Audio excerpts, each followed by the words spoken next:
A very good morning, everyone. I hope I'm audible, Kriti. Yes, please. Yes, Very sir. much. Yes, Perfect. sir. Thank you. So, good morning, everyone. We still have about 5 minutes, 4 to 5 minutes. We'll wait for a few more participants to join and then we will commence. For today, we have a special guest, a special invitee. As a tradition for every webinar, we have a special invitee from the hotel industry. Today, we have Ms. Alpana Singh, who's the Director of Sales of Taj Mahal Lucknow. So give us another 4 to 5 minutes and we will be commencing soon. Thank you. Thank you.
The Requesting Mr. Alok Verma to stop the PPT.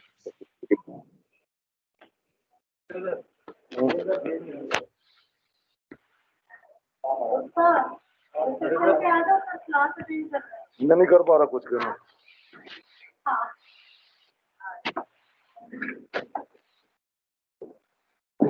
तो कहाँ से आवाज पड़ेगी Mr. Alok Verma, I'd like to switch off the PPT, please. Stop sharing. Thank you. Yes, sir. Yes, sir.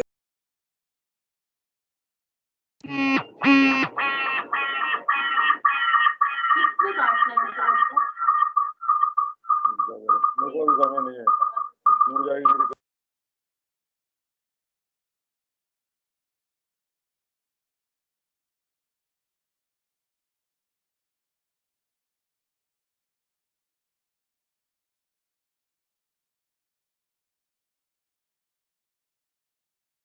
So good morning, everyone.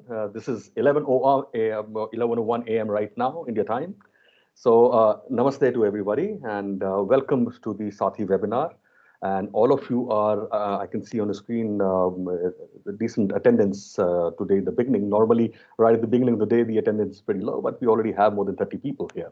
So once again, good morning. My name is Dr. Raj. I am the Senior Director with Quality Council of India, a body of Ministry of Commerce and Industry. And this particular Sathi webinar is brought to you by Ministry of Tourism and Quality Council of India. As all of you are aware, Sathi is an initiative by the Ministry of Tourism in order to reach out to you and explain you how to be prepared in this pandemic and continue your operations. And I am joined by my colleagues, my co-speaker, Dr. Ramanand Shukla. He's just raising his hand there. And I'm also joined by my other colleagues, Dr. Mahavir Tiwari, Mr. Manish Vashisht, Ms. Satinder Pal Kaur, Ms. Kriti Mukherjee, Ms. Alok Verma. So whenever we start as a tradition, we have a special invitee from the hotel industry. Once we also had an invitee, not from the hotel industry, from the corporate, from the user of hotels also to take their perspective. So today we have, I am honored to welcome Ms. Alpana Singh, the Director of Sales for Taj Mahal Lucknow. And thank you so much, Alpana, for being here. And since I understand that most of you hoteliers are keeping very busy, so we will not take much of your time, Alpana. For the audience here, for the participants, we have more than 30 here right now. And I think in another 10-15 minutes, we will cross 50. So here, I would like to ask you two questions for the benefit of the participants. As Taj Group of Hotels, you being one of the premier hotels of the world, as Taj Group of Hotels, how have you changed your outlook before COVID to after COVID? How exactly you have, what exactly you have done? Ms. Alpana. Good morning, everybody. And I'd like to begin by thanking the Ministry of Tourism and QCI for the tremendous efforts that they have put behind. It doesn't show so much on the forefront, but a lot of time and effort and energy which has gone into bringing us together on one platform in terms of not only, of course, speaking together today, but also in terms of ensuring that we all reach a certain benchmark when it comes to hygiene, cleanliness in the new normal. Now, these times, everybody is aware it's something that none of us in our lifetimes have ever gone through. And as the new nomenclature suggests, it's a new normal. It means that there are scenarios which we haven't foreseen earlier, which we haven't gone through earlier. And it is a scary scenario all across the world, not only for India. Being in the hospitality industry, it becomes even more critical that we go that extra step and extra mile to ensure additional safety and security. Why I'm saying additional is that safety and security has always been a prime concern for all hoteliers.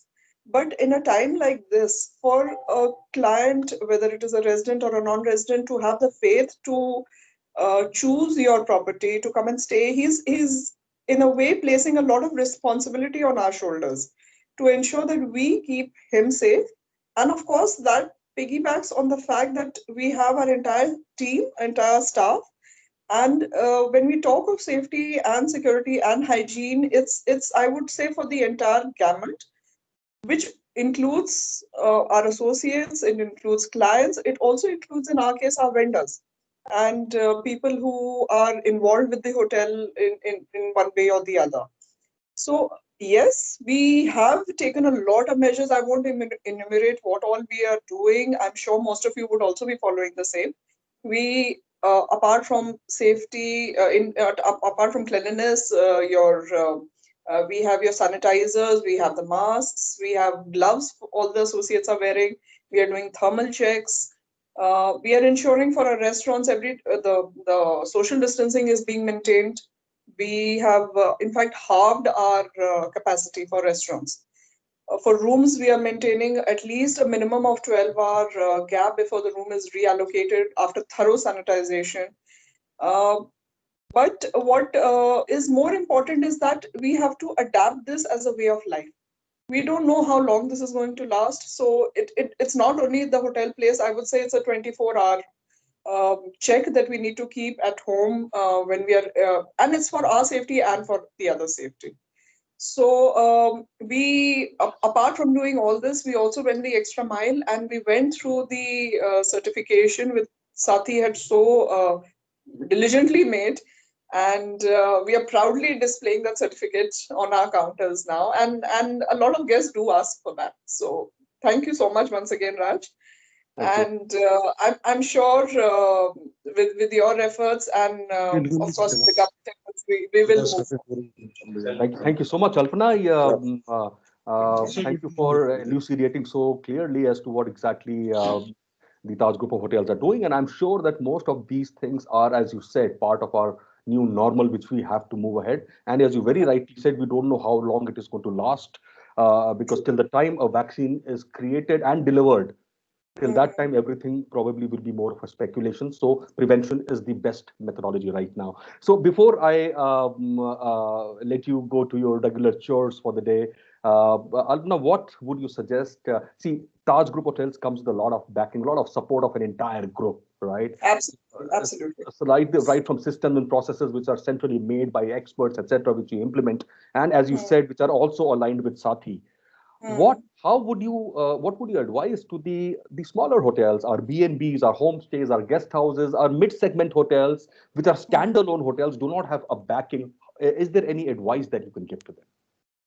So first and foremost, Raj, my suggestion would be your certification is all encompassing.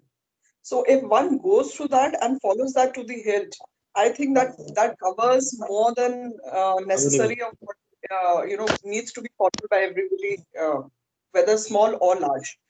Health is an issue for everybody today. It's not only for Taj or not only for Sati.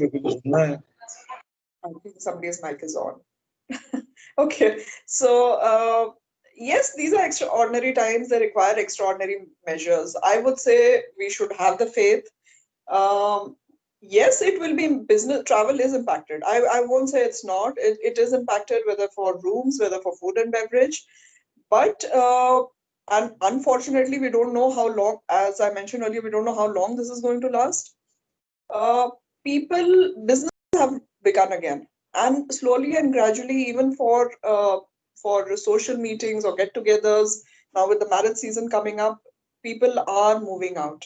I think it's our responsibility to ensure that we all follow the guidelines that have been given, and we not only in terms of writing but in actual action demonstrated to the guests that we are taking care, and we hope for the best. Thank you so much, Alpana. Thank you so much for your time. If you have the time, you may see how it goes for the next 1 hour from here. But if you're I'd love to. busy, yeah. So thank you so much. Thank you so much. With this, we will begin the Sati webinar, and I will just go ahead and share the presentation, which is now there on your screens right now.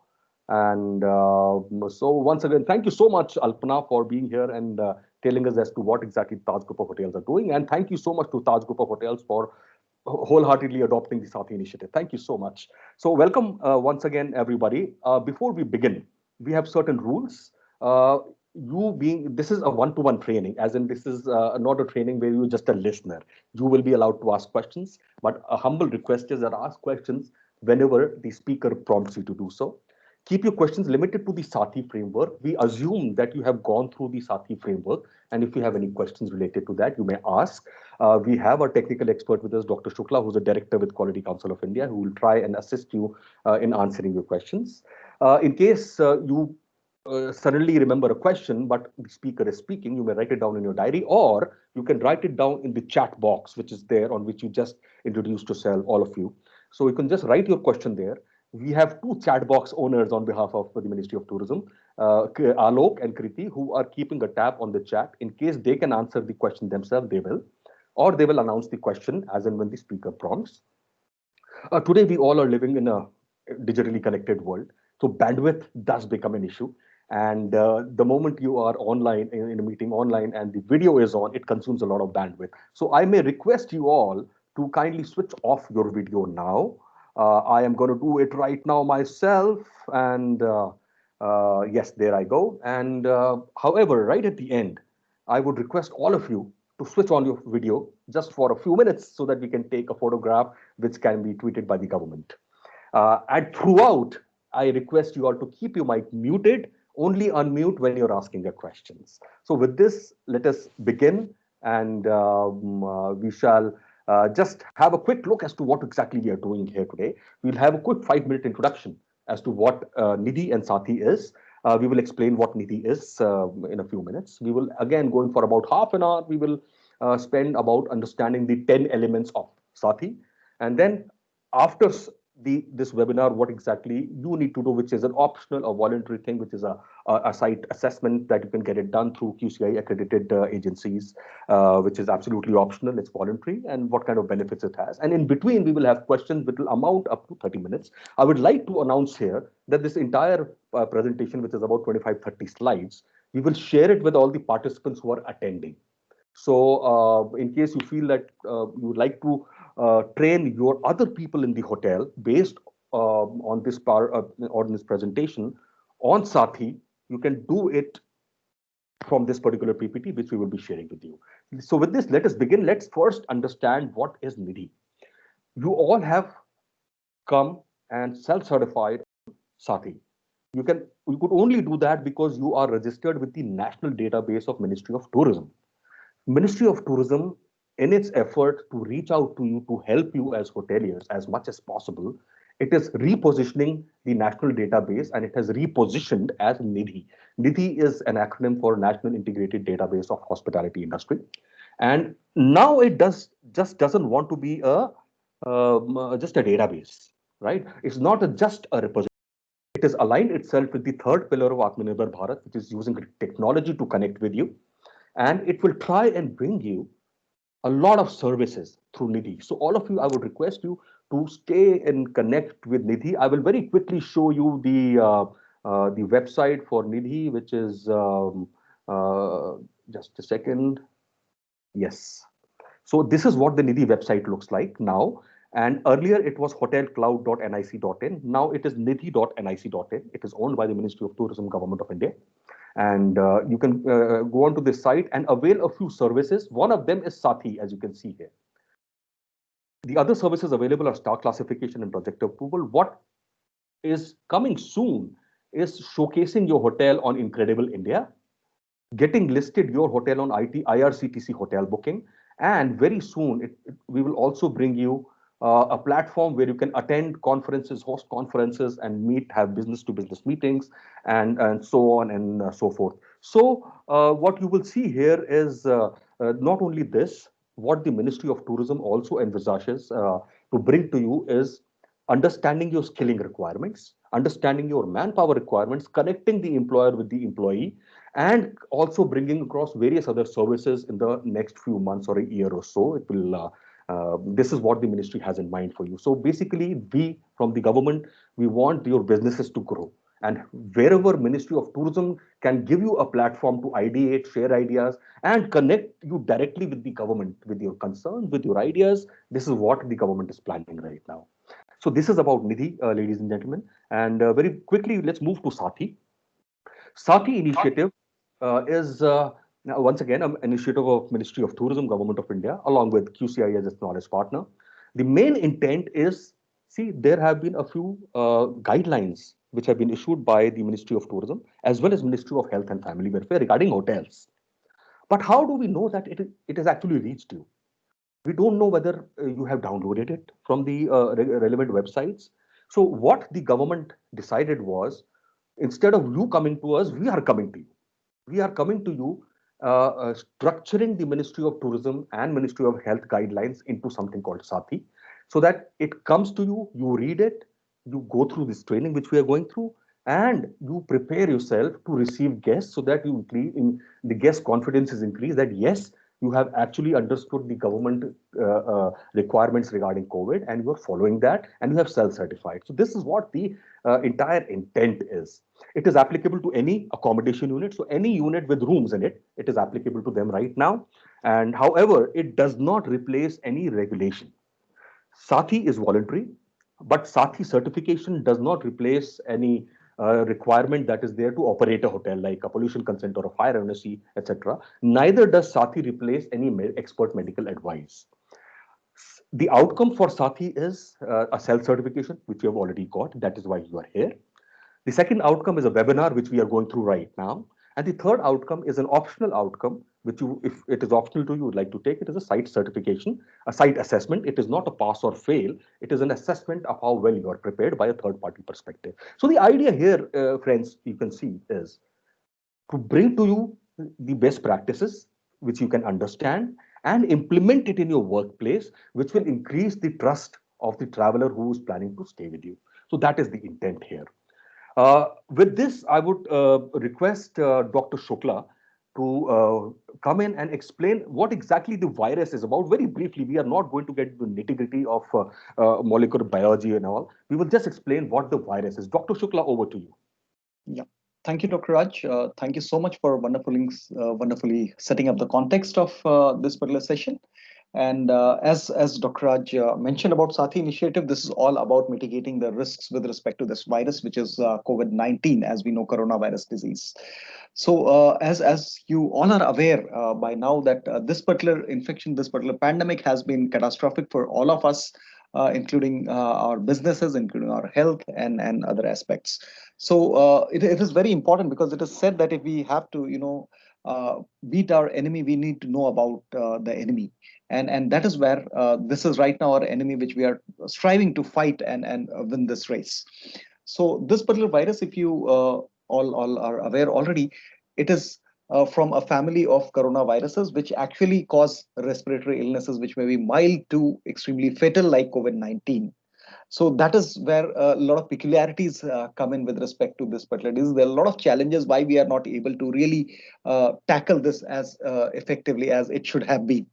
So one of the challenges is that it has got all the symptoms which are largely common to other viral diseases, right? For example, low-grade fever, cough, there might be some kind of fatigue, which is also, because of other viruses, other diseases. So that is where there is a challenge. However, one of the symptoms of COVID-19 which stands out is the loss of smell and taste. This is the most pronounced symptom, which we can immediately probably look at whether there is a kind of COVID infection. So that becomes very challenging because a lot of symptoms are common to other illnesses, and that is where many a time there is there might be a delay in understanding what exactly is causing it. Second challenge comes because of the ways that it spreads. So basically this COVID virus, it spreads from humans to humans, right? So there are two ways in which it normally spreads. Number one, it spreads primarily through the droplets of saliva or discharge from the nose when an infected person coughs or sneezes onto another person. So let's say if we are standing with someone, we are very close to someone who coughs or sneezes, and either of us are, we are not wearing PPEs, we are wearing PPEs in an inappropriate manner, not fully covering the face, the chances are that we may inhale these fine droplets that actually come out. And that is where through inhalation, a healthy person can get infected. So that is one way. And that is where there are a lot of measures that we'll be talking about that you're all aware, like masks and etc., that becomes important.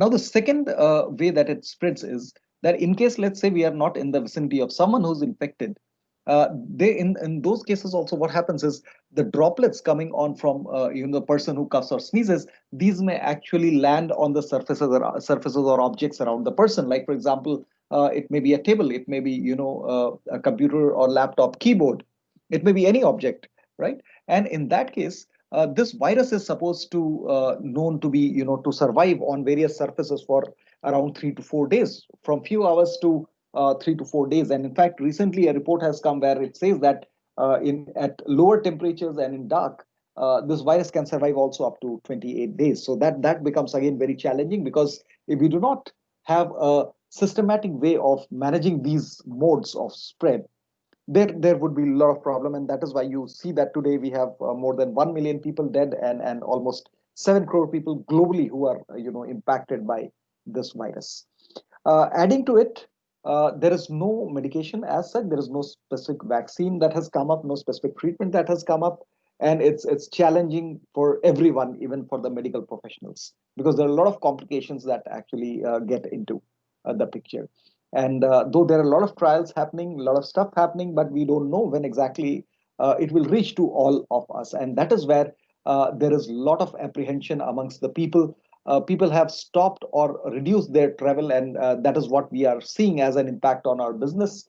So basically, it is one of the major concerns is that people are worried about whether the places, whether different industries, like let's say a hotel or B&B and all these facilities, whether they have some specific measures that can take care of us. So unless we build this confidence amongst our customers or guests, we will not be able to really take off or bounce back quickly. So the aim is to bring this confidence back by showing that we are ready to manage the risks with respect to COVID-19, and therefore prevention becomes very important. And the Sati initiative, which has been taken forward, is basically to help the hospitality industry in creating systems, in rather implementing systems which have been created as part of the Sati standard, so that we can, with the Sati certificate, the self-assessment, whether or the site assessment certificate, we are able to instill the confidence amongst our guests that yes, we are there to take care of your health and our employees,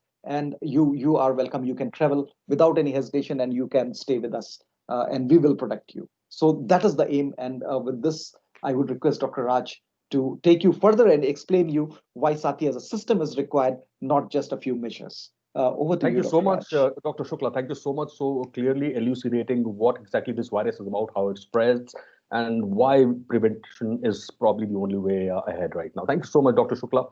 So as Dr. Shukla said, and in fact, as Alpana said in the morning, is not just about mask, sanitizers, and social distancing. So as hotel units, ladies and gentlemen, we are a hotelier. We have 5 rooms, we have 50 by 500 rooms.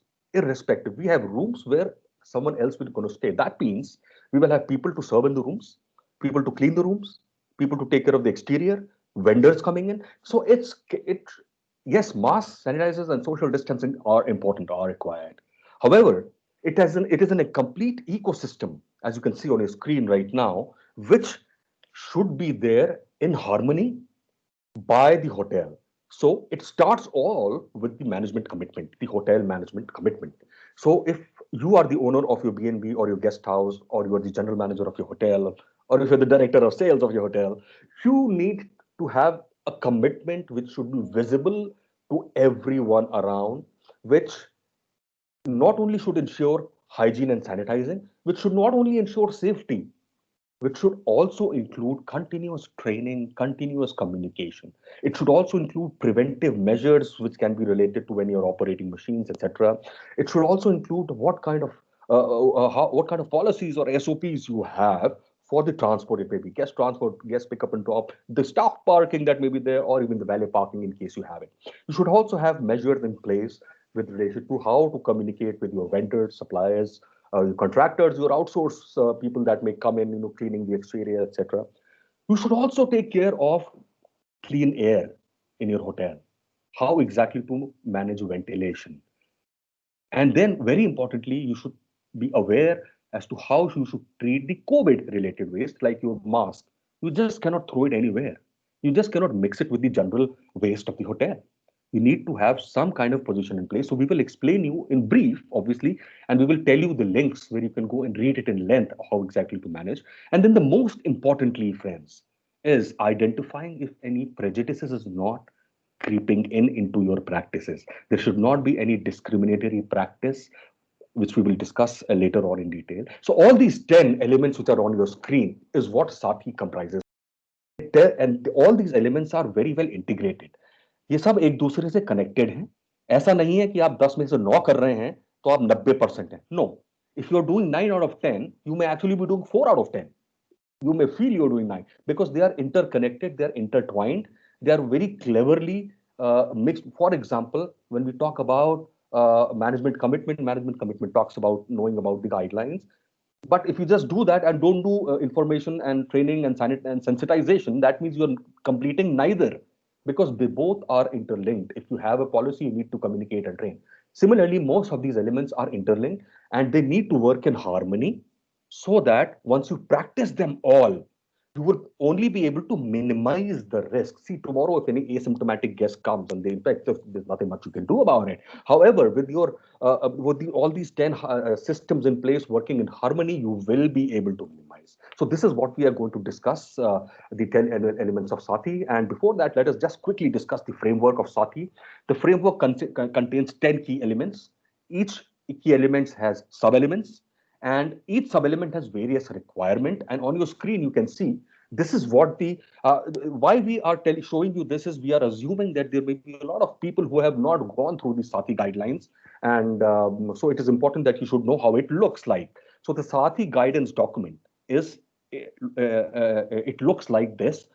On your left is the management commitment. In between, you have the sub-elements. And on your right, you have all the requirements. So what I will do is I very quickly take you to the Sati website, where you can actually see this, ladies and gentlemen, is the Sati website, sati.qcin.org. Kriti will just paste this in the chat box also soon.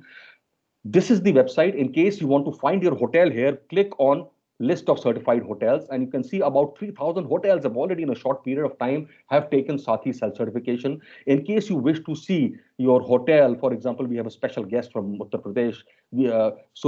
It is divided into classified and unclassified. In case your hotel is classified, click on this number 6, and all the hotels which are classified of that particular state are listed here. And here you can see a special guest from Taj Mahal Lucknow. The hotel is listed here. So this is how you can find your own hotel. On the same particular site, you will find all the details about all the 3 phases, about self-certification, about webinar, and about site assessment, which is optional, which is yet to be activated. In a week, it will be activated. In case you are facing any problems on Nidhi, the contact details are mentioned very clearly here. You can see contact details for star classification and contact detail for unclassified hotels, and it will take you to state nodal officer, their email ID, mobile number, everything is mentioned. There is a dashboard here in case you want to see how we as government are performing. So we are coming to you and we want you to judge our performance also. Tell us where we need to improve. So the self-certification dashboard is there, a webinar dashboard is also there. We have a few testimonials also. Very soon we'll see more also coming in, right from FHRI to BNB to mid-segment hotels to small hotels, guest houses. People have given their comments. If you would like to be visible here, you can also give your comments along with your photograph and mail it to sati@qcin.org.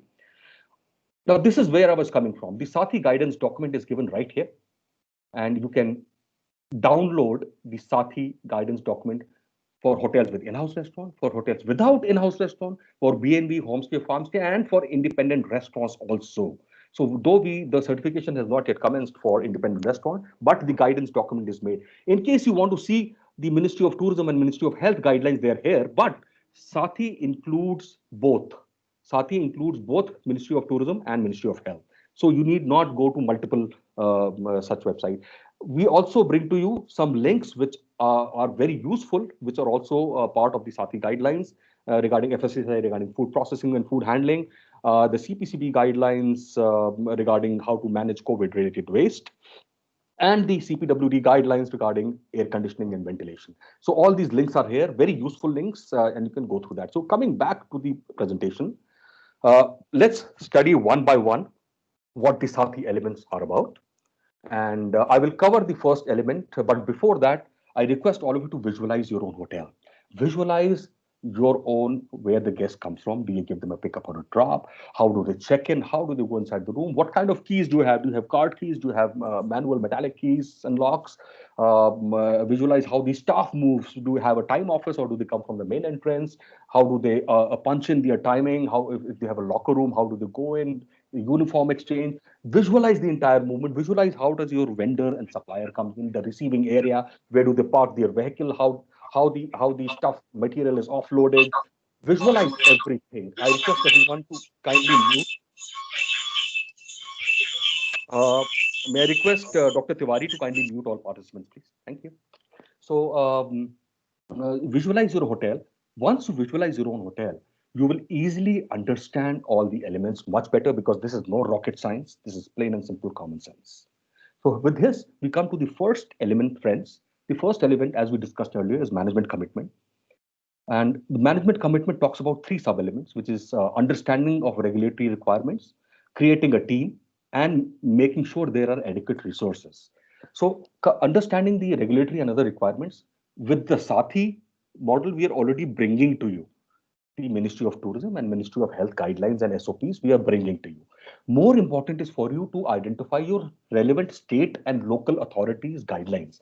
For example, if Ministry of Tourism or Ministry of Health says the Sathi guidelines for your hotels, but there is a possibility that in Karnataka or in Mumbai or in Lucknow or in Gujarat for that matter, the local authority may say that in this area I will not let hotels open because there are some surge in cases. So you should the guidelines of the state government or the local authorities will prevail over this.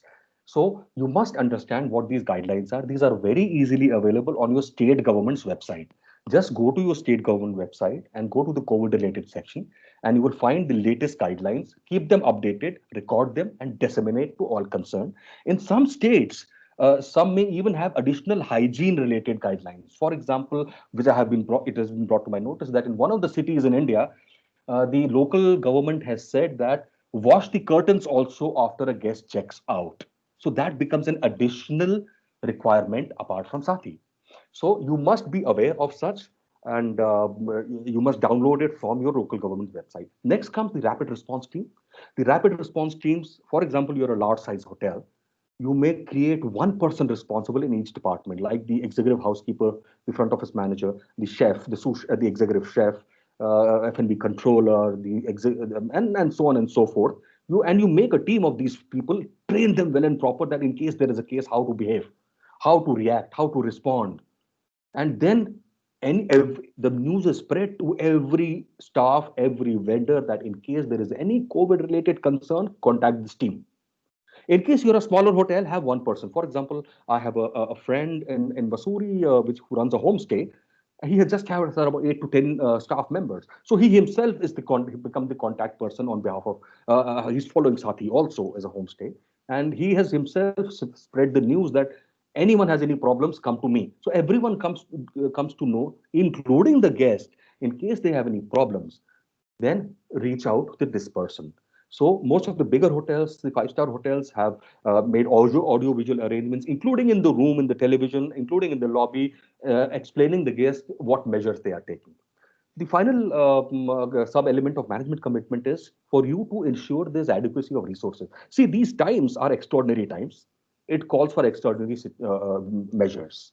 So you must ensure that whatever, I'll give you as an example, whatever mask, sanitizers, glove, that 1% sodium hypochlorite solution, etc., which you would require in bulk, make sure you have ensured enough budgetary provision so that it does not fall short and it ensures business continuity. And similarly, human resources also, as Alpana told in the morning, they have ensured that they are relevant people only, required, wherever required, they are there.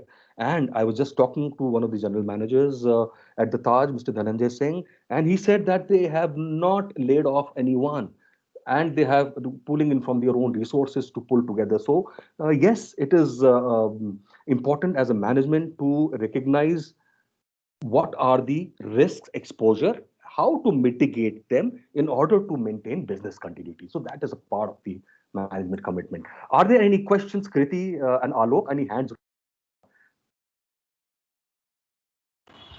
None in the chat box, sir. No hand raised. Right. So with this, I will hand it over to Dr. Shukla, who will explain a very important element of hygiene and sanitization, and the third element of safety also together. So after element number 2 and 3, we will be open for questions. Dr. Shukla, over to you. Thank you, Dr. Raj. Thank you so much.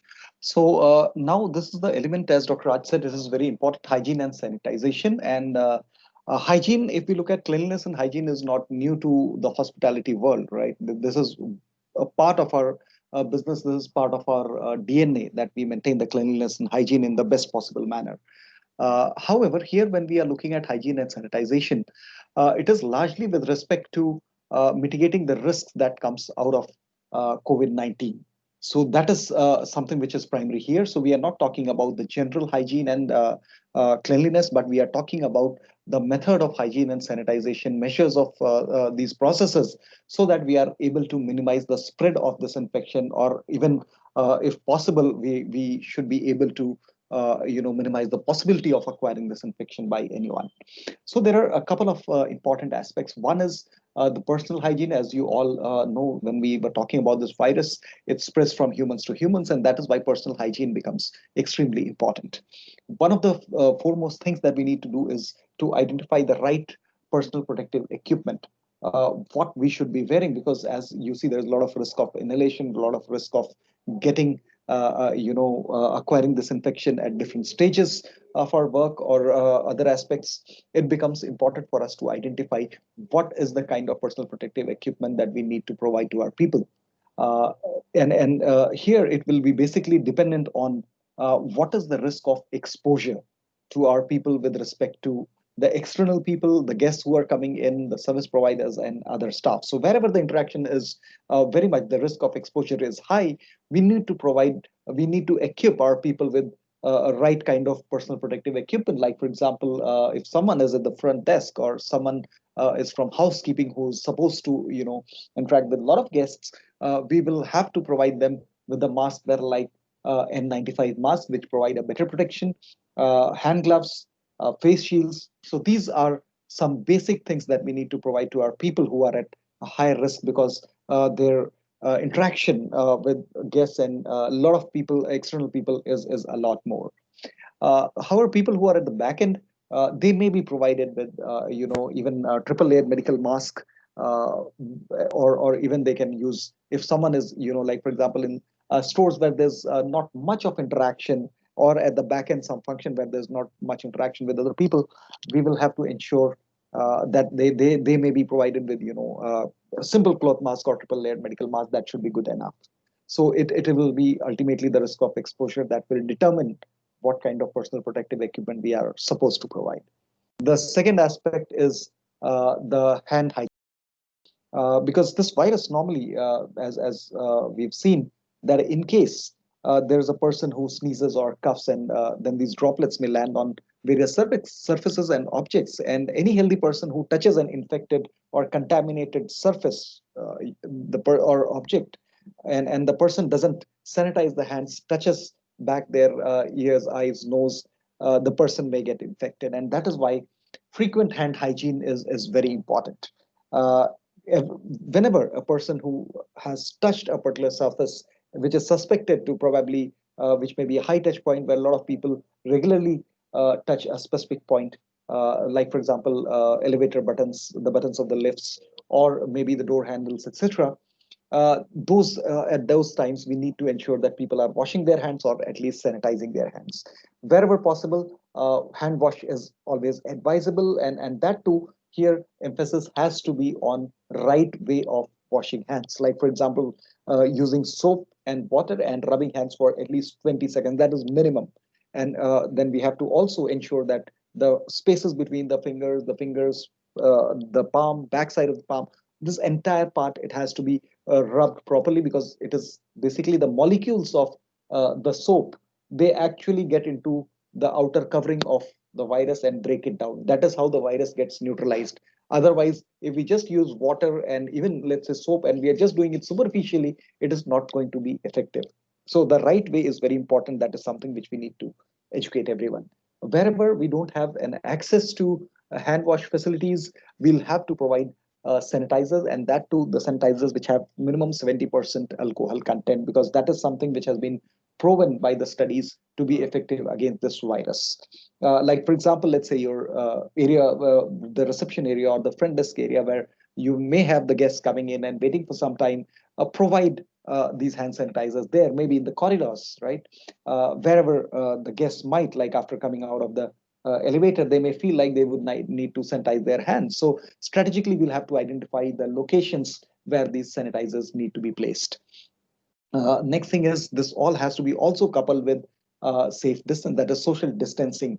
Wherever possible, ensure that social distancing is being followed, whether it is at the time of transport when you're transporting your guests, or it is when people are waiting in the waiting lounge, or at the reception area. Make sure everyone is following safe distance. And that is something which you will have to work out with proper review of your processes, like how much time does it take to for a guest to check in, how many guests are arriving at a particular time or checking out at a particular time. So accordingly, you'll have to make provision. You may have to stagger these things so that there is adequate space amongst all the guests so that the social distancing is followed. Next one is clean attire. Now, when we say clean attire, it is basically to educate all our employee service providers that whenever they come to work, they have to show up with a fresh set of clothes that is washed properly at home, and they are coming up with always a fresh set of clothes. Second thing that we need to really make them aware about is because normally we provide uniforms. Most of us provide uniforms to our staff, and that is where when they are taking off their clothes that they've come to work with, they need to sanitize their hands and then pick up the fresh set of clothes to avoid any kind of cross contamination. So this becomes very important. And similarly, when they go back home, they have to ensure that they're taking off their clothes, washing them off separately so that in a proper manner, so that the contamination in case we also have to certainly protect our families, right? So they have to also follow a protocol where they are not mixing their clothes with other family members' clothes while they're washing it. So that is something which has to be followed by all. And this protocol of personal hygiene, social distancing, this is not only for our employees, but also for guests and service providers and vice versa. So this becomes one of our main aspect to prevent COVID risk. Now, moving ahead, we have to also look at the hygiene and sanitization of entire property because there would be a lot of movement, right? Your guests would be moving from one place to another. Your staff will be moving internally. Now, that will call for a proper sanitization method because, as you know, various surfaces may have these viruses, which may be because someone has coughed or sneezed or probably has not followed proper respiratory or personal hygiene. And that is why the sanitization becomes very important. So to ensure that we have a proper sanitization and hygiene practices in place, the first thing that we need to do is we need to create a sanitization SOP. All your areas will call for SOPs. These SOPs are also called as standard operating procedures. You all may be aware of this for every area because every area will be unique, right? Every area is unique with respect to what is required there to carry out. So that is why this SOP will be important area wise. You'll have to identify all the touch points, especially the high touch points. Like as I said, the high touch points are the door handles. It may be the door handles. It may be, the chairs or sofa sets that are in the waiting area where there will be different guests coming in and sitting and touching different surfaces, the buttons of the lifts. It may be intercom, it may be the remote controls of air conditioners or television that we have put in the rooms. All these are high touch points. So these will call for a proper different way of sanitization. And that is where when you create this SOP, you will have to identify all these points, and this SOP will include one, what is the kind of chemicals or solutions that we are supposed to use at different places, right? This particular Sati standard, if you look at, you will see that under this particular element number 2, there is a list of these chemicals and solutions. They will have to be used for different areas. Like, for example, when we talk about the restaurant or your kitchen or food production area, there is another guideline by FSSAI, which is also, the link is provided on the Sati website. They say that food contact surfaces have to be sanitized, with help of quaternary ammonium compounds or other lists. So this is what, as Dr. Raj he has put up on the slide. You can just have a look at this. This is the link where you can download these guidelines. So that is where we have to be very careful when we are looking at the food, perishable food items, etc. There is another way. How do we handle them? This needs to be put in place, right? Similarly, when we are talking about, let's say, your corridors or other areas, we need to also define the frequency. There would be a proper frequency. Wherever there are high touch points involved, your frequency will be very high. When it comes to, probably the rooms like that are maybe the vacant rooms, you may need not sanitize them as frequently as the ones that are occupied, right? That is something which has to be done. Restaurant, your kitchen area, you will have to ensure that you are following the norms that are given by FSSAI, because they say that all food contact surfaces, they need to be sanitized, disinfected at least every 2 hours. So that becomes minimum. You can go beyond that. You may do it every 1 hour. That is also okay, but not beyond 2 hours, because that becomes a law. Similarly, there has to be a protocol for, when we have the guests occupying their rooms. That again poses a challenge, because we don't know whether there is a person who may be asymptomatic, right? The guest may be asymptomatic. There are no symptoms. We don't know. They may still be infected, right? So that becomes a threat or a risk for our own staff.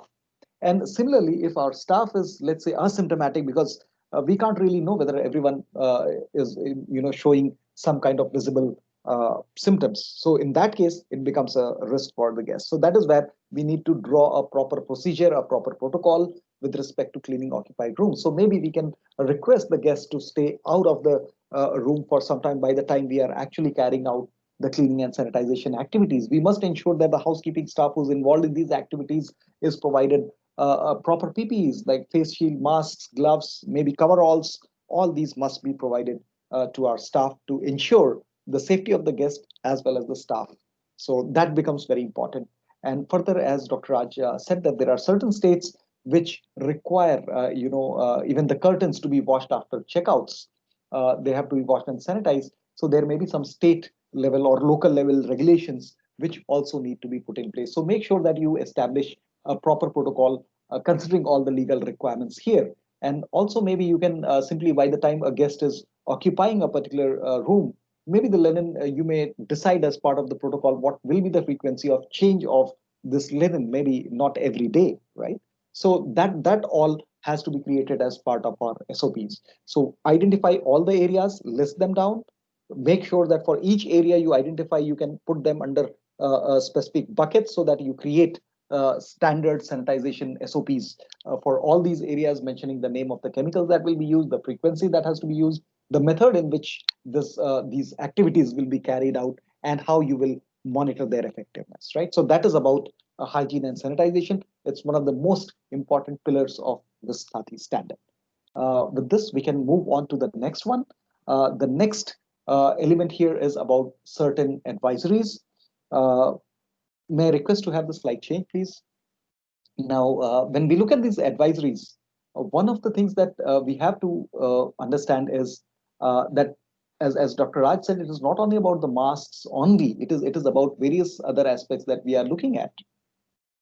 So one aspect is we should be prepared for any eventuality. Like, for example, we may have a guest complaining that he's feeling feverish, he's got fever, he's maybe feeling breathless. Same thing may happen with respect to our staff or maybe any service provider who has come to us, and they may have certain symptoms which might be like COVID, whatever symptoms that a COVID patient has. So in that case, we need to ensure that we have an isolation room or chamber in place that is identified, so that in case anyone reports sick, we immediately shift the person to this particular room. We isolate the person so that others do not come in contact with such a person, right? To prevent any spread of infection. Also, we need to have a protocol where we can actually get access to a doctor immediately, as early as possible, and also wherever required. If it is required for the person to be shifted to a healthcare facility, we must have the provision of such transportation, safe transportation. And while we all have like emergency numbers, we do all have in hospitality industry, this is a norm. We can't do away with this. This becomes one of the mandatory requirements. Now here, one thing that we need to add is the list of the hospitals, the number of the hospitals, phone numbers, etc., or diagnostic centers that deal with COVID or COVID suspect patients, because not all the hospitals and clinics are equipped to handle such patients. So make sure that we have our emergency numbers list updated with even these numbers, because we never know when there would be a requirement for this, right? The second aspect is also about use of Arogya Setu app. You all may ask your staff, your service providers to download the Arogya Setu app and ensure that there is a regular check as part of the screening, screening protocol. Also, because Arogya Setu app, it's my personal experience that it has alerted me at a number of times when I got in, when I went out for certain assessments and meetings, one fine day I was alerted that I came in close contact with a COVID positive person and I need to isolate myself. So it has got a potential to, ensure that we are safe. So make sure that everyone is downloading this and this is being reviewed regularly. Even this can be advised to our guests as part of our protocol. Similarly, we also have to look at who are the people who are vulnerable to this infection. Like, for example, it can be people who are, above a particular age, if they are part of our staff also. If they're a pregnant woman, we may have staff who have comorbidities like different diseases like diabetes, hypertension. Someone may be already, having some kind of respiratory illnesses. If we are aware of these things, we must first thing we should try to see is whether we can allow them to work from home. If that is a possibility, that must be our first priority to look at that. The second one, if that is not a possibility, if they are required to be there at the facility, in that case, try to reassign them the work in such a way that they are not at the front end, where their interface with guests and a lot of other people is limited, so that we are safeguarding them and we are also ensuring the safety of not only the staff but also guests, and also about our operations, because we want all our people to be safe and healthy, because everyone is important for our operations. So that becomes important aspect. Next, when we come to screening and sanitization process, now screening becomes very, very important because anyone who's coming to our facility, our property, whether it is staff, service provider, or guests, we have to screen them in an effective manner. Like, you all must have employed this particular thing, like where we have these temperature guns that actually verify the temperature of the person, whether the person has a fever or not, because this is one of the primary symptoms. But along with this, we also need to ensure that we are able to train our screening person. It may be a security staff, it may be a screening staff that may be specifically dedicated to screening. They must be trained about the symptoms of COVID-19. So, for example, when people are standing in a queue waiting to enter, they may observe whether someone is, breathing heavily or someone is coughing. So, at least these observations, then they can ask questions to check whether the person has been suffering from these symptoms or these kind of sicknesses for some time, and then a decision can be taken whether the person has to be allowed in or he has to be turned away with advice that they need to take care of themselves. Similarly, the screening staff must also be trained on how to rightly use this device, because they must know what should be the proper distance from which the measurement of the temperature has to be undertaken, right? How they have to interpret the reading. So all this must be trained, because if we lose here, if we are not able to screen the people properly and allow someone who has got a symptom, that might become very difficult for us. So that is why we call this screening protocol as our first line of defense, and we have to make sure that this is very robust process. Safe distancing, we have already learned about that. That becomes very important. It has to be followed at all the places at all the time. Now, when we look at other processes, whether it is our front office reception, room service, home delivery, and so on, we have to keep in mind that because the contact, as the contact opportunities for contact increases between people, interface between people increases, chances of spread becomes more potential. So that is where we have to ensure that entire process, from the time the guest is booking his room at our place, at our property, we must provide an opportunity for contactless experience as much as possible. So as part of our protocol, make sure that we are, while the person is booking online, we also provide them, we ask them to provide a self-declaration with respect to whether they have any symptoms in last 15 or 30 days, whether they have traveled overseas, whether they have been into some area that has been declared as a containment zone. These kind of information. You also need to take self-declaration with respect to whether they have any vulnerabilities, like, for example, whether in the group there is a pregnant woman, whether there is a child or an elderly person. These things must be undertaken. You also need to probably take up what are the areas that they would like to visit in the city when they are staying with us, because they may not be aware that a particular area has been declared as a containment zone, if at all. right? So in case they are planning to visit that area, we'll have to tell them that that is something which is not advisable. So all these things we can do before the guest actually comes to our place, so that they are all equipped, they're aware that yes, you have a protocol to ensure their safety in all aspects. So that is something which we need to do. Similarly, when they check in, we have to make sure that their luggage is sanitized before it is shifted to their room. We must encourage as much as possible room service, and that too we need to have a proper protocol where the physical contact is reduced, so the food can be maybe handed over in a specific way where it allows no contact. The signing of the bills, etc., whether we can make it online, that becomes very important, because as you exchange more hands with respect to the pen and paper, probably that could again be a concern.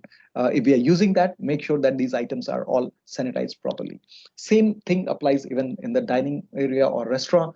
Preferably, we should avoid the restaurant or these kind of facilities, because we have to restrict the movement of our guests. And in case we decide anyhow to go and start these facilities for our guests, make sure that we are following the guidelines of Ministry of Tourism, Ministry of Health and Family Welfare, and even FSSAI, where we have to also ensure safe distancing between the people when they are occupying their tables, right? So the number of covers that we have in our dining area, we have to review that. What would be the safe number of covers that we can offer when people are all together occupying those tables? Similarly, kitchen and food production area, again, you have to follow all FSI norms. Make sure that if we have more than one chef, more than one person in the kitchens or food production area, they have the requisite personal protective equipment, whatever is required. Like, for example, face shields, masks.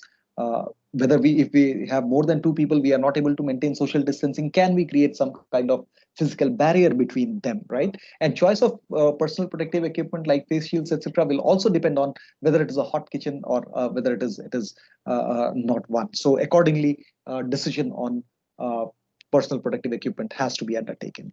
When it comes to home delivery, again, as I said, it has to be a contactless as much as possible. Make sure all these services become as much contactless as possible. Have your delivery vehicles sanitized before and after every trip.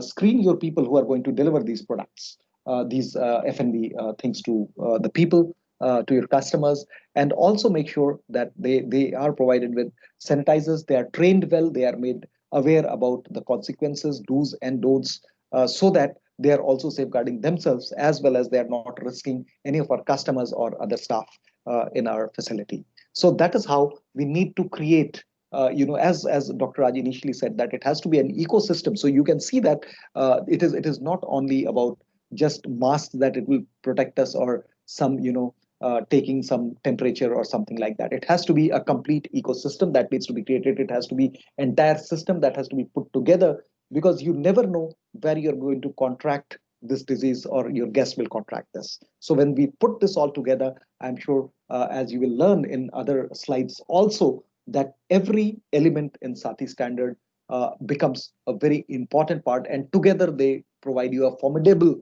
standard or a process to mitigate COVID-19 risks. So with this, we are open to questions if there are any. Any questions, Kriti? The chat box. None in the chat Okay. box, sir, and no hand raised. Okay, so Dr. Shukla, if nobody is asking questions for the benefit of the participants, can I ask a question? Sure. So I'm sitting in an office right now, and I know that people are not going to come in and out of my office. Can I take off my mask? Yeah, absolutely. See, if you are in an office, you are in a cabin where you see that there would be not anyone who's going to come in your cabin for some time, for considerable time, then certainly you can take it off, because that is not going to pose a risk, because you are all alone. And as we have understood, the mode of infection is when someone is in the close vicinity or someone touches the surface. So here in this case, those are not the possibilities. So yes, very well, you can take off your mask for a while, and you can Great. So that stay. means I need to recognize whatever is the risk exposure to Absolutely. me. That will accordingly decide my arm and armament, right? Absolutely, you've nailed So, it right. so do you suggest, as you had said, that the face shield can be worn? That is not a problem at all. In fact, I have seen in a few hotels that the people at the reception were also wearing face shields. Yes. And then I saw in a few hotels, since I'm a hotelier myself, I went inside the kitchen and I saw the chefs also wearing face shields. So as you said, the cold areas can wear the face shield, but in hot areas, there's a danger of the face shield being made of plastic, may getting Right. adversely impacted. So, but all can wear face shield. Sorry. All right, I think someone needs to switch off the mic. So, anyways, with this, we move on to element number 4, which is communication and training. Request Alok, mute everyone, please. Sanjeev Kumar, Mr. Sanjeev Karmakar, are you trying to ask a question?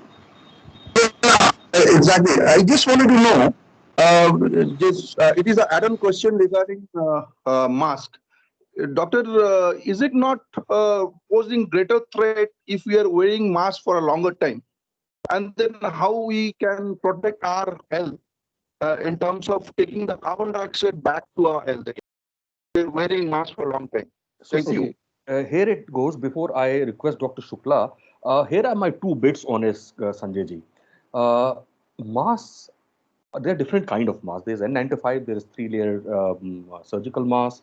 So the beauty of these masks are that if in a normal way of when you're walking and you're working and you're sitting, the exhalation and inhalation, the breathing process is normal. And the triple layered mask, one of the layers is actually waterproof so that droplets don't come in or go out. However, most of these masks have a life. For example, the triple layered mask, normally people say that if you're wearing and you might sweat in it also. So after 3 hours to 4 hours, change it, right? Do not dry it and reuse, change it, throw that away and wear a new one. However, there are some guidelines. I will right at the end of this presentation, I will show you some myth busters by World Health Organization, which actually talks about that with normal way, masks are okay. It's only those surgeons or the doctors who are wearing the mask, which is absolutely tied with a rubber band, where even the blood flow stops. There they need to take care and they have the necessary provision to take care. With these masks, you should not do heavy exercises, which can impact your breathing. Otherwise, normally they are okay and it does not impact health. However, you should take it off whenever there is the risk exposure is less. Take it off, breathe as much as possible, and whenever you see people coming around you, wear your mask. So that is how we would suggest. And if Dr. Shukla, if you have anything to add, you may, sir. No, I think that's absolutely fine. What you have explained, that's very fine. There are no studies, in fact, that show that there is going to be negative impact on the health or carbon dioxide getting accumulated because of wearing of masks. So they're absolutely safe to wear.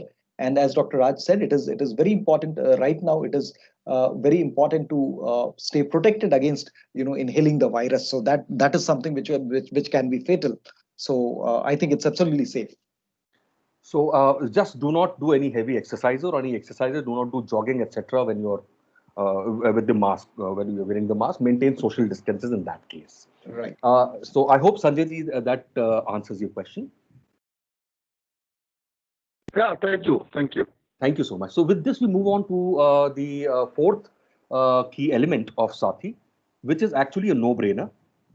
Whatever guidelines you as a hotelier have made needs to be communicated and relevant people need to be trained. As simple as that. It does not mean that you have created a guideline and you have just put up the poster, but you have not trained and you have not communicated successfully. That means your entire effort may actually go waste. So it should not. So you should identify who to train, what to communicate, who to communicate and how. For example, most of the hotels are they're using a lot of methodologies to let the information, the communication go off to different people, and they are using various methods for even using the in-house TV, the television in the guest room. The first screen that comes in are the do's and don'ts. And in a few of the hotels, I have seen that they have put in a QR code and the guest can sign. Most of us are now carrying smartphones. The guest signs, puts a QR code, the guest opens it on the mobile app, and on the QR code, you have the entire room service menu. So there is no risk of having a room service menu inside the room. So they are going ahead and doing these kind of things. And believe me, these are not very expensive propositions. They are just small one-time investments in case you wish to go ahead. Contactless methods where you can actually go ahead and make sure the guest is safe. The remote, as Dr. Shukla said, I have seen that after every checkout, the remote is now given in a plastic foil, and after every checkout, they change the plastic foil. So there are many methods where you can keep the guest safe, and this must be communicated to all concerned, the guests, the staff, the vendors, and all other concerned through emails, through posters, standees, through audiovisual, etc. And the do's and don'ts must be very, very, very clear. And this should be hammered upon on a very regular basis. Similarly, just like training, identify who you need to train to. First person you need to train perhaps is your rapid response team or the single person responsible in the hotel who will oversee COVID related concerns. So they need to be trained very well. Then the second line is perhaps all your operational people who are coming in public contact, who are in the public area, your housekeeping personnel, the reception personnel, the food and beverage service personnel. All these people need to be trained on how exactly to, what are the hand wash regulations, as Dr. Shukla very clearly elucidated, that how long you need to between the webs, etc. All this should be a part of your training. The training should also include what are the different numbers, 1075, 1055, what number you need to call in case there is an emergency, how we need to respond to a guest who perhaps is not willing to wear a mask while coming in the lobby. You can have these such issues. Your hoteliers, I'm sure you understand that there can be a guest who can come and say, see, I am so-and-so, son of so-and-so, father of so-and-so, I'm not going to wear a mask. So see, here you need to be very, very politically correct. You are hoteliers, we are hoteliers. We need to explain the importance of this. And if required in the end, then no mask, no entry. Right of admission reserved is your right. You have to keep people safe. You have to very politely, if the guest doesn't have a mask, give them a mask free of cost. So all this should form a part of the training, and this should be continuous in nature. The manager on duty should keep on asking questions to people who are passing through. Even if they're at the reception, they may just ask a random question that what is the number for emergency, please tell me. They should need to know, it should be on the fingertip. So communication, awareness and training becomes extremely important. And it is important that the hotel management takes care that this is done at a continuous process. I will quickly cover preventive measures and transport management, after which we can take questions, so that we are running about 7 minutes late, but we will try and cover it up as soon as possible, friends. So preventive measures, ladies and gentlemen. This is basically telling you that whatever machinery or equipment you have, in case, for example, you have not yet opened, right? And you want to open, do not just start the machine, right? First check, for example, you're in the kitchen and your kitchen was closed for 3 months. You just don't go there and clean up stuff, switch on the burner and light the fire. No, don't do that. Air the room. Make sure that there are no smell of any trapped gases, any liquid folly which is inflammable. Make sure the burners, etc., the machine, the roller, the potato peeler, any kind of machine that you may be using in the kitchen, any kind of equipment that you may be using in the kitchen is properly taken care of before you start operating. And if you have not yet opened, it is recommended that give a few days as a trial. Give a few days as a trial where you will actually ensure that there are no hazards or no possibility of any hazard happening. And then while you're doing it, especially all those hotels which have centralized air conditioning system, which have air handling units and HVAC systems, boilers, they need to make sure that they are absolutely functional so that nothing happens when the guest is in-house. So, because apparently you must have read in newspapers, a few such incidents happened. So it is important that you ensure that all machinery and equipment is in working condition and no, there are no hazards. And then the continuous repairs and maintenance which is done. For example, in a guest room, the guest says, who's occupying the room, who says that my TV is not working. Try and resolve that problem through phone first, as much as possible. If it cannot be resolved, then then the maintenance person or the housekeeping person goes to the room and request the person to stand outside the room, sir, and the housekeeping or maintenance person is wearing the mask, the headgear, the gloves, and then they repair the equipment and then request the guest to come in. Ensure that all safety related precautions are taken. Another important point is most of the hotels now have adequate CCTV, right? We are not saying that you should have a CCTV every nook and corner.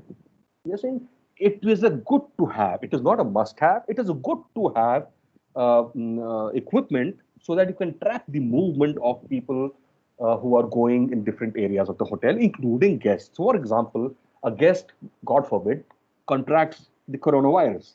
So at least you can go back and retrack where all the guests went so that you can either sensitize the area or quarantine that area accordingly. This will all a CCTV will also help you track unnecessary staff movement. Train the staff that okay, Raj, you are at the reception, and if you have your girlfriend in the as a restaurant hostess, you don't have to go and meet her every 10 times a day.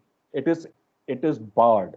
So do not have any unnecessary tracking going movement of staff going on where it is not required.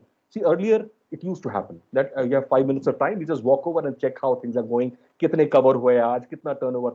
No need to do that. This is a life and death situation. Avoid all unnecessary movement of staff. So with the camera, you can always track. The guest will, the staff will also know that this can be done. I will quickly move on to number 6. Then we will take questions. Transport management, very essential. In case your hotel gives pick up and drop, ensure that proper hygiene and sanitization is practiced, and right from the driver to the car itself, the steering wheel, the seats, etc., are sanitized before the guest is picked up and after the guest is dropped. In case the staff are coming in your own vehicles, they should be given a clear guideline as to what needs to be followed. In case you have a practice of sanitizing the car, then the staff must know that this needs to be done. For goods and material which is coming through vendors and contractors, they should be informed that this is what your hotel's policy is. You must ensure that this will be done. So kindly do not make a noise when you come to my hotel and spend half an hour more, right? So all this should be informed to the and they should be informed that this is where you need to take off the material, this is where it will be kept for sanitization, etc. And this is how you need to wash your hand at this and this place when you're coming to deliver stuff. All this needs to be very clearly explained and practiced. You must demonstrate that you are practicing social distancing and sanitization in all transport related activities. Now, if you have valet parking in your hotel, see, I would suggest, as this is a very personal opinion, this is not on behalf of Ministry of Tourism, I would suggest minimize valet parking as much as possible. But in case you do need to give, then ensure that the valet who's parking the guest car, before they sit in the car, they sanitize the steering wheel and the seat at least, right? So that the valet does not, the driver does not contract anything. And when they bring back the vehicle, then again the seat and the steering wheel and other touch points of the car need careful in sanitizing the electronic areas of the car. An alcohol wipe perhaps works better instead of a spray. So do not moist it too much that the electronic system, most of the cars are having electronic systems. Do not damage the electronic system. An alcohol wipe is good enough. So this covers the transport management and preventive measures. If there are any questions, we can take it now. None in the chat box, sir. So Dr. Shukla, may I now request you to cover elements 7, 8, and 9. After 7, 8, and 9, we will be open to questions. Dr. Shukla, over to you. Sure. Thank you, Dr. Raj. Thank you so much. So now, as part of the standard, another element, another pillar of the standard is vendor management. Now, vendor management, as you all know, we all cannot stay without supplies and without our vendors, because there are a lot of things where even if it is sanitizers or personal protective equipment, we need to get them from someone. Now, all these materials that are coming in, goods and services, whatever is there, it becomes very important that we safeguard everyone's interest. We safeguard the risks that are coming in along with these supplies. So the first and foremost thing that we need to do is we need to communicate with our vendors or suppliers on whether they have any measures that they have instituted to minimize the risk with respect to COVID-19. So that is the first thing. Second is, if they have not, we need to communicate to them that they need to institute these measures so that whenever they supply goods to us, whenever their delivery vans are coming in, their drivers are coming in, they are following a specific protocol. So we must share the do's and don'ts along with them. Another aspect is if we realize that some of our vendors who may be very small vendors and they are not equipped they do not have the capabilities to train their own people or draw SOPs. In such situations, we must ensure that we train them. If possible, we help them in creating their SOPs, because ultimately we are minimizing our own risk with respect to any kind of disruption. Because let's say if tomorrow there is some kind of outbreak at our vendor's place, they will not be able to carry out their activities. They'll not be able to supply us the goods, and if we are not prepared, we will be there in trouble. So that is where, in interest of all, we must help them create their own SOPs and follow them up. We need to provide them with communication with respect to do's and don'ts that they also need to follow when they are at our premises.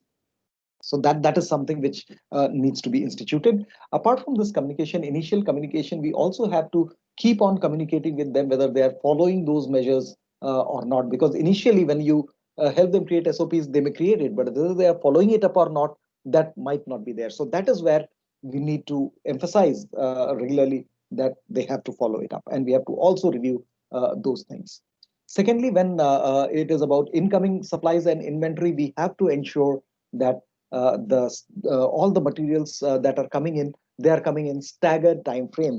I say staggered time frame, because normally many a times a lot of deliveries are queued up, and if they are on the same day in a particular time frame, it will be difficult for us to sanitize them and isolate them. As Dr. Raj in previous slide he explained, we need to sanitize and isolate all these supplies and material that is coming in, because as we have learned initially in this session, that the viruses can survive on different surfaces for different time frames. So we need to isolate all incoming material.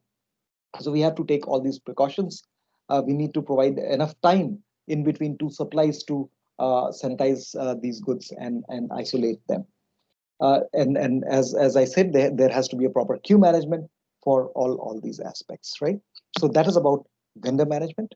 The next important aspect is about ventilation. When we say ventilation, it becomes again very important aspect, because ultimately what we are looking at is maintaining clean air quality.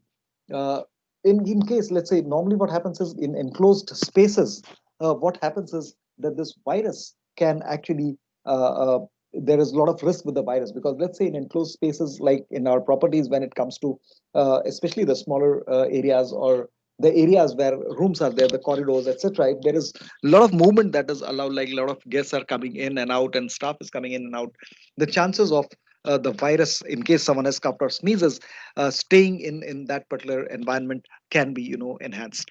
And for every microorganism, including coronavirus, temperature and humidity play a very important role.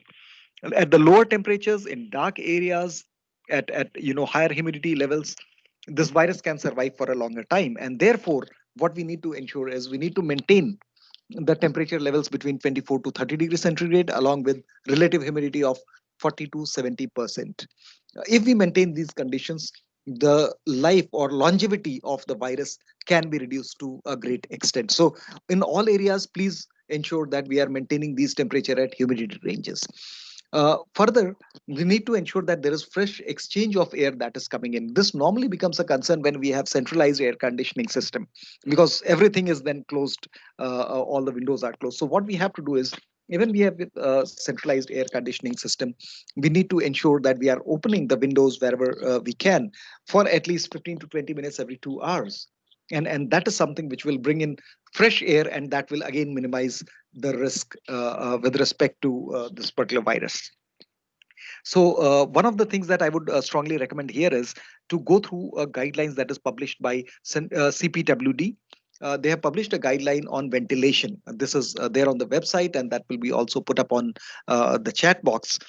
This particular guideline has elaborately mentioned what should be the ideal temperature, what is the requirement of ventilation, what is the requirement of different air exchange levels, whether it is residential areas or it is commercial areas. So I'm sure you'll all find a lot of insights, and you'll be able to prepare in much better manner to ensure clean air within your properties and facilities. So that is all about ventilation. This will again play a very important role. The next element then that we talk about is waste management. Now, this waste management that we are going to talk about here, or that is part of the standard, is specifically with respect to used personal protective equipment, tissue papers, and face wipes. Because the way we have started using these masks, gloves, etc., in this COVID era is something which is unprecedented. We have never seen such a huge quantity, huge numbers of these PPEs being used, and that is where proper management of waste is very important, because we don't know who's symptomatic, we don't know who's asymptomatic rather, and therefore every PPE that we discard, we put it in open, we are actually providing an opportunity for the disease to spread. So that is where this becomes extremely important, and Central Pollution Control Board, that is CPCB, has published its guidelines on how to manage this waste. And as per this guideline, and also as per our guidelines, we have mentioned that one thing we have to do is we have to have a proper waste management system, a protocol defined. We need to have dedicated dustbins. We need to have dedicated dustbins for collection of these hand gloves, masks, etc. And while we do this, they have to be properly covered. They have to have a tightly fitting cover. And normally what happens in guest rooms also, we provide a couple of dustbins which are open. But here we need to provide an additional dustbin which is with proper cover, and it is identified. It is either color coded or labeled wherever we have these dedicated dustbins, whether it is for use of our staff, service providers, or for guests. These must be labeled or color coded that these are meant to dispose of used personal protective equipment, tissue papers, or face wipes. And once these are collected, another requirement is that they need to be all collected together and isolated in a particular area for at least 72 hours. This is part of the CPCB guidelines. So you need to identify a specific area where you will isolate all these waste with respect to PPEs, tissue papers, etc.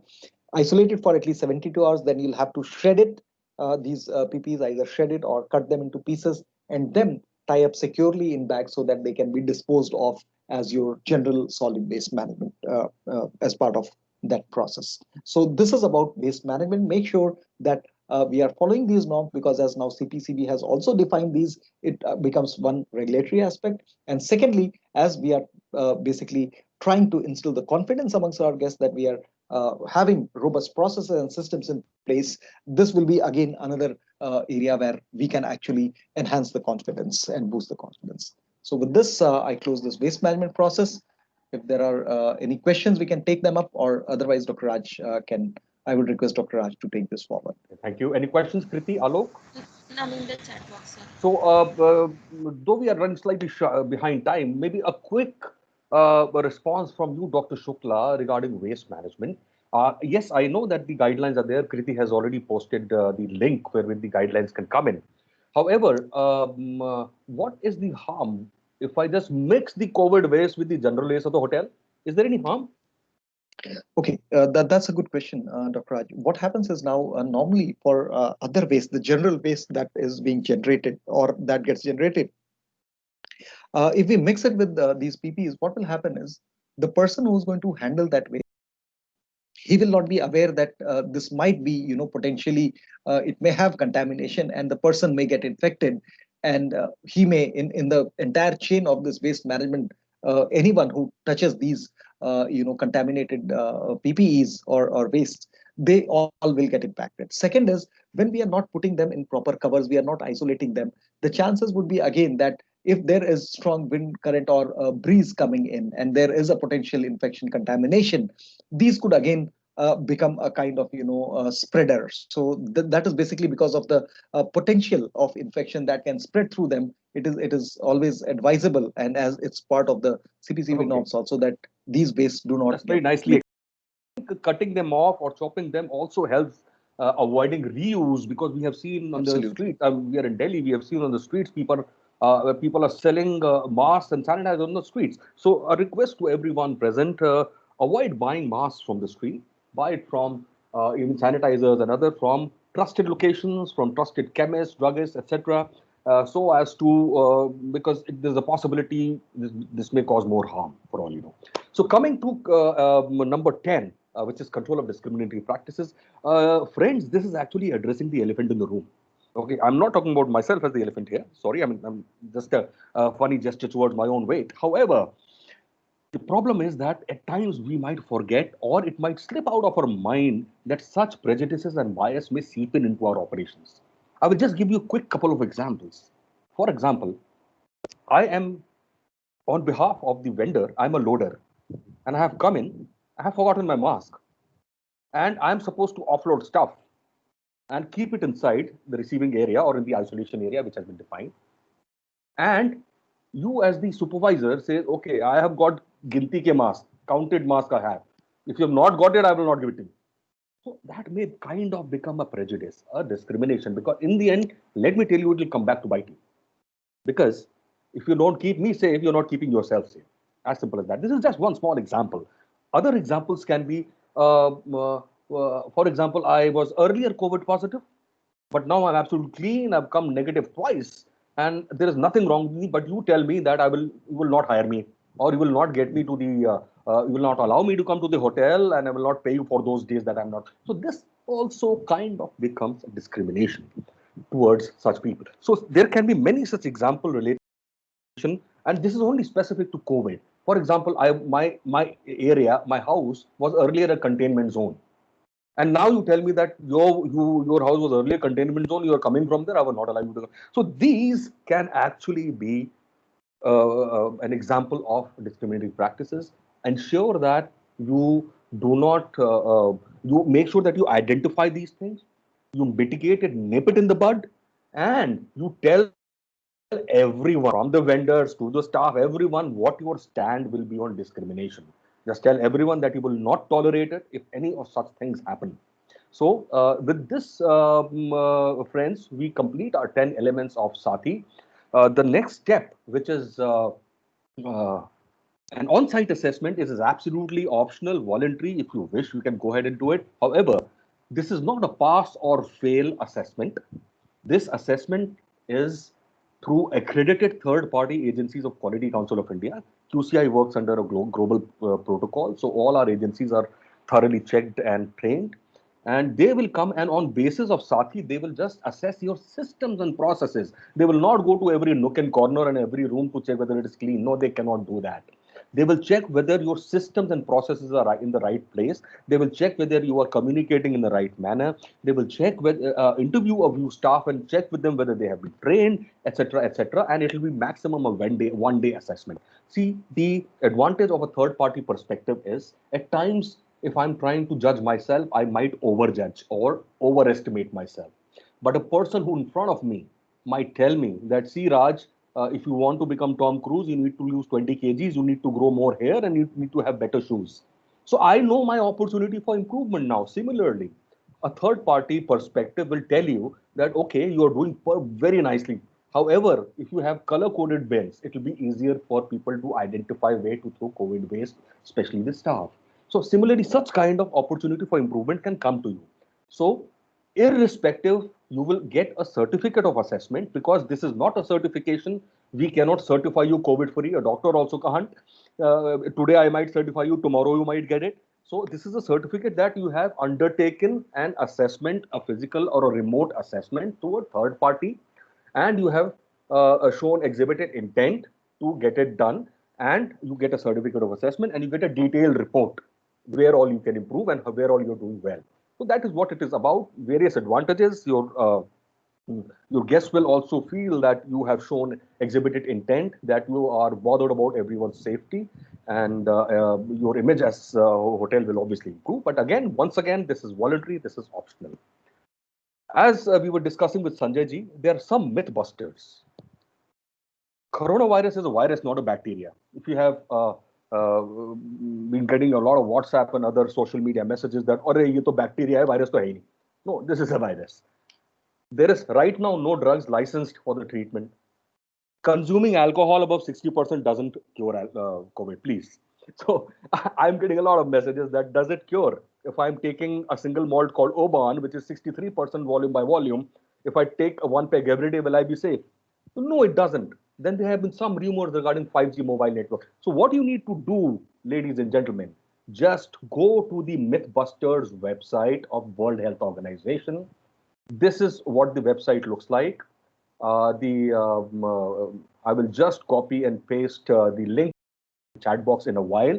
Just go to their site and see what all they are saying. Vitamin supplement cannot cure. They can boost your immunity, but they don't cure corona. Similarly, a lot of such mythbusters are given. For example, should not wear mask while exercising, as a question was there, which we answered.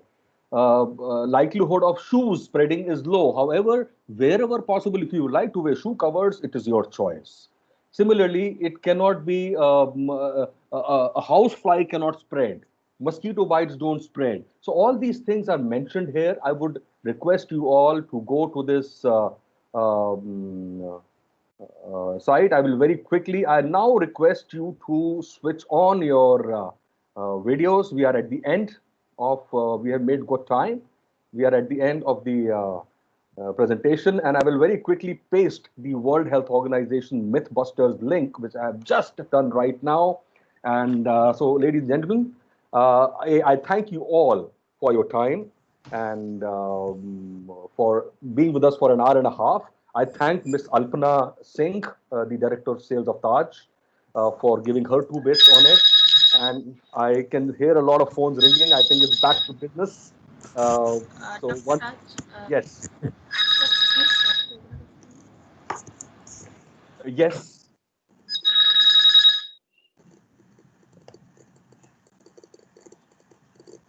Yes, is there a question from anyone? They can ask a question.